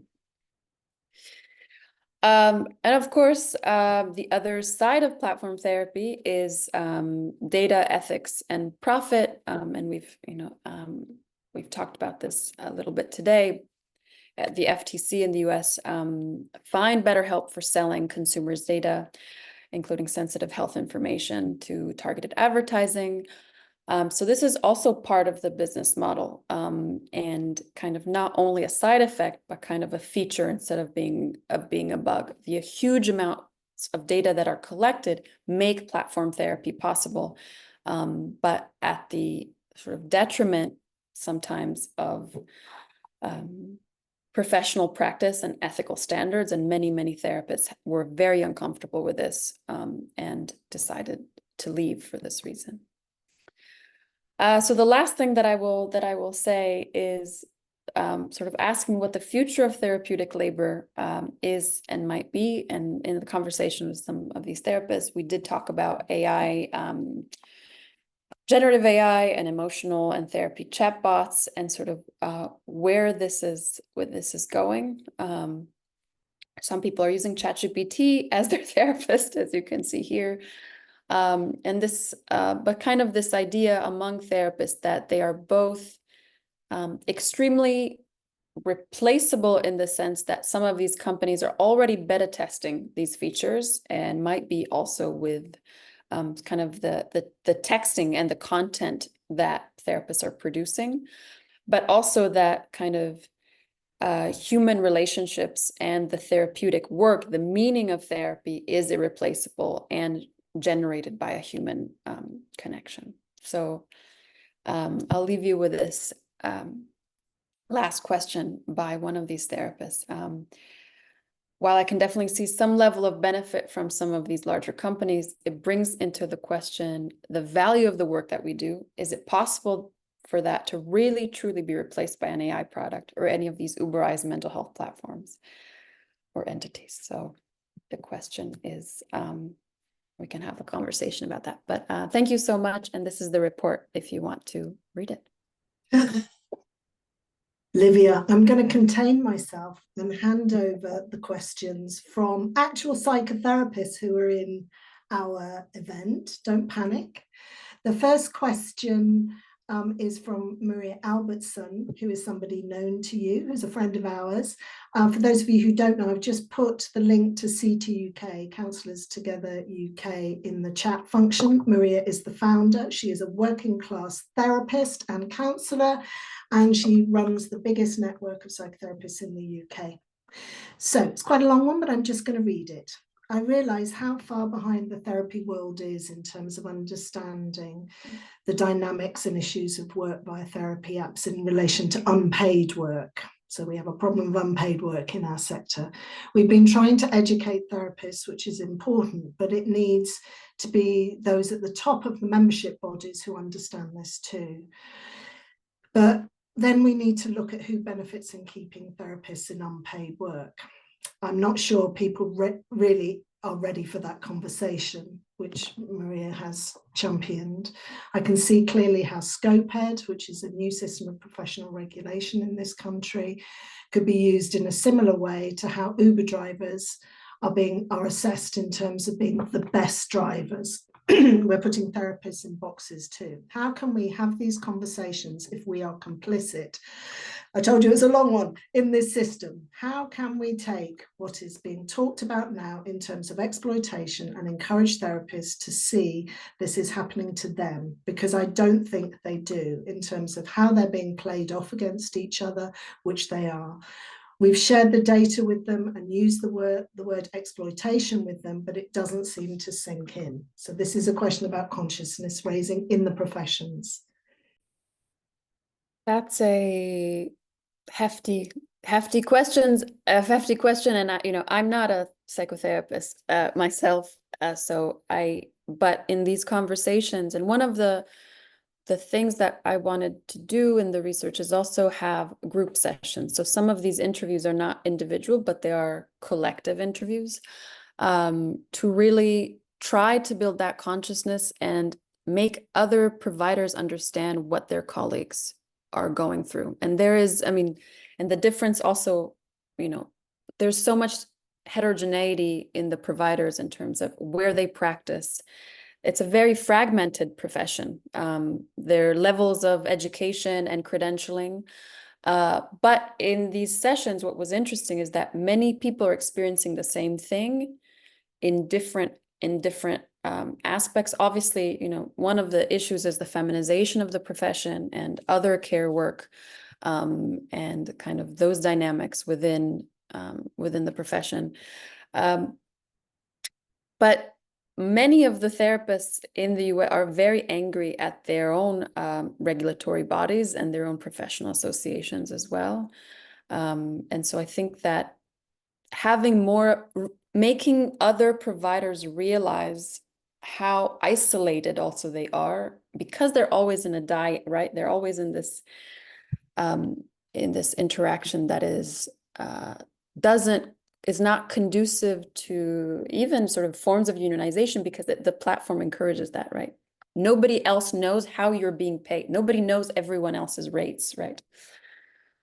So I think more conversations across credential, across location is something that might help raise that consciousness. I'm not sure that's a very satisfying answer, but no, I think it's right, and I think it links back to James's work as well, which is if we don't have the data on it, we don't know how big the problem is. So I think that our ongoing research just to quantify the scale of the problem is really yes. I'm going to pick on two questions just in order in which they came. One is, the next question is from Hazel, who is a psychotherapist. It makes me sad and upset as a psychotherapist myself. I don't use those platforms, but what I notice is that newly qualified therapists and with limited experience are exploited on these platforms, which is a risk to the therapist and the client. I'm in the UK. Do you notice this pattern with therapists in the US? Definitely, definitely. And that is another important axis of heterogeneity of the sort of the people that I spoke to is age, right? People at the end of their profession who are actually using some of the platforms in a way to sort of compensate. And say, you know, I'm an experienced provider. I know what I'm doing. I can protect myself from some of the exploitation. Versus younger providers who also at this point have been trained during the pandemic, right? So maybe missing in-person education altogether, and they are learning how to be a therapist through these platforms. They do not know any other way. And also the problem of supervision, right? And supervision being very expensive, the problem of debt, especially in the US, being humongous. And so needing to go on these platforms to build a practice and then maybe leaving them. There's also some of the platforms who use pre-licensed providers. They can't call them therapists, they call them like therapist assistants or something like that. But definitely that is something that is being seen. But I think it also calls for strong mentorship on the part of older providers to show up for younger therapists who also are dealing with client, you know, we've also been through a traumatic time and a very, you know, we're trying to use also therapy and individual relations to address the cognitive dissonance of an extremely unequal and fractured world. So the burden is intense. Yes. Now, listen, I mean, of course, now we're talking about therapy, but people want to talk, so we have more questions than we have time. So I'm going to ask that Jenny, we're not going to answer your question about AI bots. Maria has responded in the chat, but your point is well taken. And Knut, we're not going to follow your question. And I'm going to open up the discussion now, including Valeria and James. Please come on screen. I'm going to amend a question that we've had anonymously about Livia's talk generally. So thanks very much for your interesting talk, Livia. I'm curious about your findings, particularly around emotional labor. Based on your research, and this is a question for everybody, how do people manage their emotions amidst such a precarious economy? So I'm asking about the emotional impact of working within these systems. So Livia, to go first, please. Yeah, I mean, this was something that we spoke about, and that's sort of, you know, the idea of therapeutic labor is connected to emotional labor, but it's also different. I think the burnout is immense. And so that also results in poor therapy. I mean, that is, and the guilt that comes with that as a professional, and knowing that you are not showing up as you would like because you are just being exploited, and that contributes to a lack of motivation, even though you're committed to the work. Yeah. James, what's the emotional hit?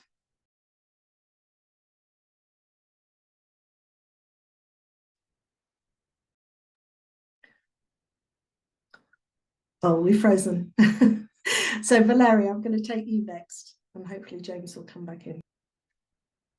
Yeah, I mean, what I would say from my side is that particularly I see this related to, well, care work. and a lot of emotions going on there, which in fact are exploited by platforms and also clients because of the lack of transparencies and related also to this data issue that you were referring to. And people don't know how, what they can expect. And we have been, kind of finding people reporting on being scammed, being, kind of very strange requests for any sort of clients. And, this is a lot of social costs for these people and for society as well. Now, going back to what James was saying about the kind of green effects of all these kind of things. I mean, the same is for carers. I mean, you just destroy the kind of meanings that these people want to find in their own jobs, because these are people that, as Livia said, the majority of those are, people that they want really, they step into platform work because they believe in something, they want to do something good out of it, but then they are, kind of faced with these kind of situations which are really unpleasant. So yeah, a lot of social costs basically for society and for these people as well. James, are you back with us? Yeah. I am. I'm sorry about the connection. Yeah, how are people handling it? Not well, I would say. Because it stands to reason, if you're in a work situation where you're under considerable financial pressure, you're under considerable regulatory pressure, you're under considerable service pressure, then but you've got very little control or autonomy yourself. It's made to be a very stressful situation to be in. And there's a lot of burnout. What drove some big changes in New York City, for example, was and I'm sorry to say this, but there was a series of driver suicides in New York. One of them committed suicide at City Hall to make a statement about the city's failure at the time to deal with regulation. And in our paper Dying for Data, I'm sorry, I know you're academics and you like references, but we make a reference in the safety section to a really interesting paper done by the University of Queensland last year, and it's really good about the problem with this driving, the algorithmic load that puts on you in terms of fatigue and emotional stress that it causes you. And if you're already very tired and you're tired driving, it's very difficult then to be engaged in emotional labor as well, which is part of this It's very difficult. If stressful driving in traffic, you're already very fatigued and stressed out with your job, and then you're expected to, deliver service as well. And you will get rated on that service, and you may get deactivated if you end up in an altercation with a passenger over it. So it's difficult. I mean, we have Northampton City. Sometimes the regulators pile the pressure on. Northampton City Council insists that it's the job of the licensed minicab drivers to be an ambassador for the city, and therefore your behavior should exemplify that. Again, I think that's a huge burden to put on somebody who's really only signed up to transport somebody from A to B, not to be a city, free city tour guide as well. But yeah, anyway, that's my 2 cents on the topic. Thank you. No, thank you for raising the delicate issue of suicide. And I just wanted to reference Sarah Waters and the Hazards Group's work around work-related suicide, which isn't recognised as an actual thing in this country. The Health and Safety Executive doesn't recognise it as a category. And I think that's one of the front lines for regulating platform labour. I've got one final question. We've only got a few minutes, but I wanted to ask you all a question about researching platform workers, particularly the ethical issues around it. So you've all worked very extensively in raising our understanding and raising our consciousness about what's happening for platform workers. You've mentioned, Livia and Valeria, you mentioned ethnographic studies.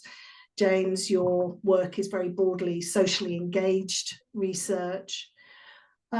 What do you think the key issues are in researching platform workers, particularly from an ethical perspective? I'm going to go to Livia first, then Valeria, and then James.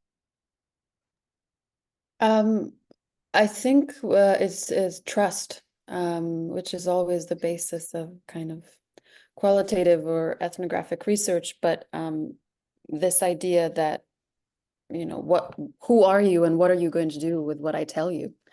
Are you going to be another agent of exploitation of my work and time? And the previous project that I did actually was with essential workers during the pandemic. So people who work in Amazon warehouses, meatpacking workers.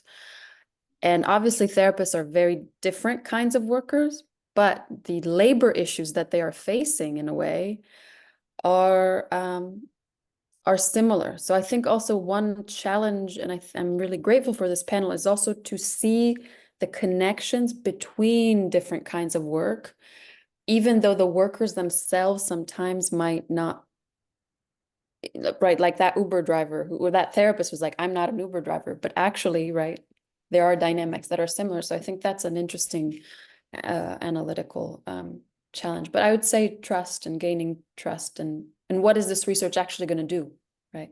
What's it going to change? For sure. Thank you, Valeria.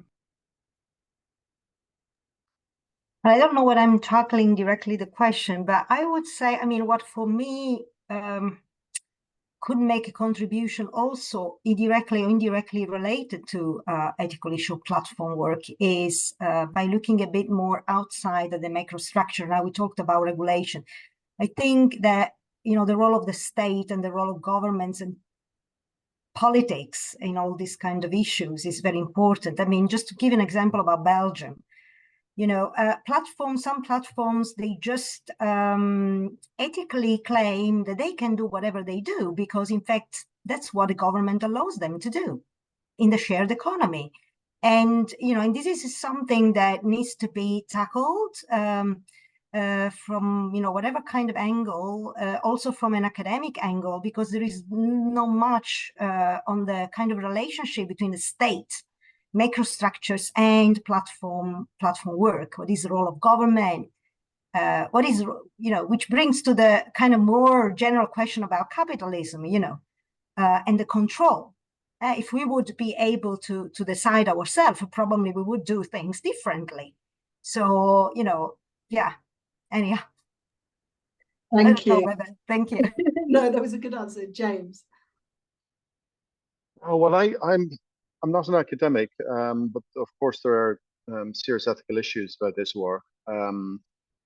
So I come at it from the perspective of a trade unionist and labor organizing. So the work that we try to do is to draw out the information so that workers can make better decisions themselves about how they want to organize and how they want to challenge this stuff. You know, so I think it is for workers to lead that struggle through their organizing, through their negotiation, through their strike action, industrial action, through their litigation. But our job is to try and empower them with as much information and insight that we can strain out of this as possible. But partly it is about restructuring the narrative, because, you know, the narrative workers are offered is, oh, you're an independent worker. And now, what if I say to you as an Uber manager that, listen, you can have all your rights, but in order for you to have all your rights, I'm going to take away all the flexibility and autonomy of the work that you have. I'm going to put you on shifts. You might earn less. So I'm going to, you know, take away things from you in order for you to have it. And it's kind of a false choice that people are being offered, because, you know, we get into a very legalistic discussion about what an employment relationship is, what constitutes an employment relationship. Well, most people don't know. I'm not sure I really know what an employment relationship is really in this day and age. So we have to focus on what is the problems that people are having at work and how do we resolve those problems. Then we can figure out what bucket that fits into, whether it's independent contractor or an employee or something in between. So, for example, when you talk to a bunch of workers and they say, well, I want to be an independent contractor. I don't want to have shifts. I work for myself. I always have, that's what I want. And then you sort of say, well, what are your problems at work? I'm not earning enough, or I'm subject to summary dismissal. Well, guess what? I mean, we can find protections for that, but that puts you in the category of unemployment. Or sometimes what we have to say is, well, actually, in some respects, it doesn't really matter what we think we are. What we really are is how things really are, not how we want them to be. So if you are being, if you walk like an employee and you talk like an employee and you're managed like an employee, you're probably an employee. Even if you don't want that to be the case, that's where you're at. So what we don't want is to have workers in the worst of all worlds, whereas they are denied the protections of a statutory employment relationship, but they don't have the freedom and independence of an entrepreneurial relationship as somebody who's truly independent. That isn't fair either. So even if you don't want to be an employee, let's look at the facts. You probably are an employee, and either you need to find the freedom that you really seek, or you need to have the protection for the relationship you're in. So sometimes, our job is to try and flesh that out, so people are not trapped in some kind of narrative that's been fed to them by the employer, who likes to present something that isn't real, so that workers can make more intelligent choices for themselves about how they want to resist it and how they want to work in future. I completely agree with you. Thank you very much, all of you, for bringing us back into the real world with your research. People, we've come to the close of time. I want to thank you for participating today and coming. As you would expect for a WES series around digital economy, it's Friday afternoon. I'm insisting that you switch everything off. Thank you very much.